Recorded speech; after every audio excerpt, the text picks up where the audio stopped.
Hi guys! Ayan, tara na't magluto tayo ng kalderetang bibi. Ayan, ito na yung ating mga sangkap na gagamitin. Yung karne ng bibi guys, pinakulo ko na siya sa Sprite para hindi siya malansa.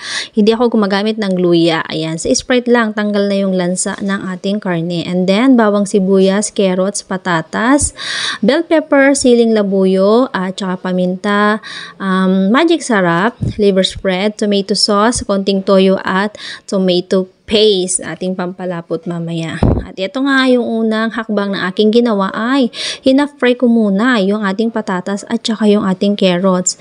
And then, pagkatapos nyan, ginisa ko na rin yung sibuyas at saka yung bawang. At nung medyo nag-brown siya ng konti, ilalagay ko na rin yung karne dyan ng bibi. Kasi nga malambot na siya guys. Kaya minadali ko na lang siyang iginisang ganyan. Kasi baka mamaya madurog naman yung karne. Kasi napabayaan ko siya na napakulo ng matagal. Hindi ko na malayan ay malambot na pala yung karne. So ayan, ilagay ko na yung karne. Kasama na rin yung sabaw niyan na pinagpakuluan ko yung Sprite. And then paminta, magic sarap, and toyo ay nilagay ko na rin para absorb na ng karne yung lasa.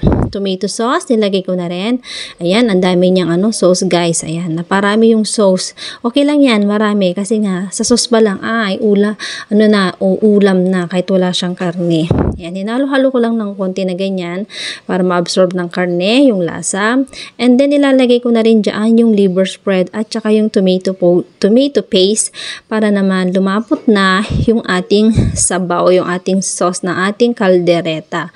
Ayan, hindi ko na kailangan patagalin pa guys kasi nga malambot na yung karne at para hindi naman siya madurog, 'di ba? At least para pag kinain mo siya, ibuo pa rin yung kanyang karne at malambot na rin siya. Kaysa naman sa durog na ay nahiwalay na yung karne sa buto, 'di ba? Kaya ayan, natin ko lang siyang kumulo guys hanggang sa lumapot yung kanyang sabaw. Ayan. Nilagay ko na rin dyan yung puso.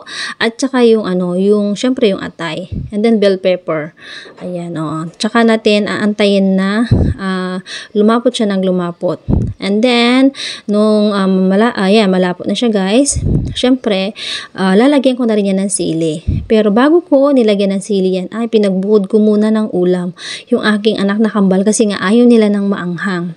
Kaya ayan, pinagbukod ko muna sila at saka ko nilagay yung sili kasi gusto ng asawa ko ay medyo maanghang yung kaldereta. Kaya ayan, nilagyan ko siya ng 4 na pirasong siling labuyo at hiniwa ko ng maliliit. At ayan, luto na yung ating kaldereta guys. So, diba? Napakadali lang niyang lutuin. Basta't napalambot na yung karne, ay madali na lang siyang maluto. Ayan guys, ang sarap-sarap. Ayan. Sana nagustuhan niyo yung video na to at salamat sa inyong panonood. Thank you for watching. Please follow for more. Babush!